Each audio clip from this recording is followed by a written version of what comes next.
ბათუმში ოფიციალური ვიზიტით ნატოს გაერთიანებული საზღვაო ძალების სარდლობის შტაბის უფროსი კონტრ-ადმირალი ჯორჯო ლაციო იმყოფება.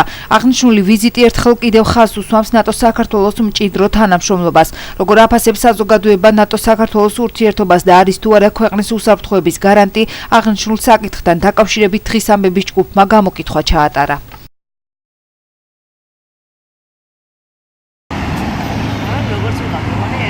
არა ვარ მზად და ნატოს შესასვლელად.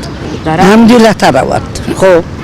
რატო და აკიხედა მდგომარეობას უმუშევრები, გაჭირებულები, რა ვიცი, აბა როგორ აღიხსნათ. თქვენ ჩვენზე კარგად იცით რა ხდება. ჩვენ ქართველიერი დედა ყველა სტრუქტურაში ვარ შესასვლელად მზად, მაგრამ ისინი რას პასუხობენ? ნატო რაც დაგვიცავს ჩვენ. რატო რუსეთს ვარი უცხარი და ნატოში უნდა წევიდეთ?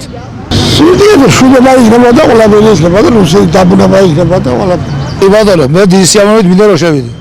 ყველაფერს გადაზველოდები ამ თავრობას და შედარებით.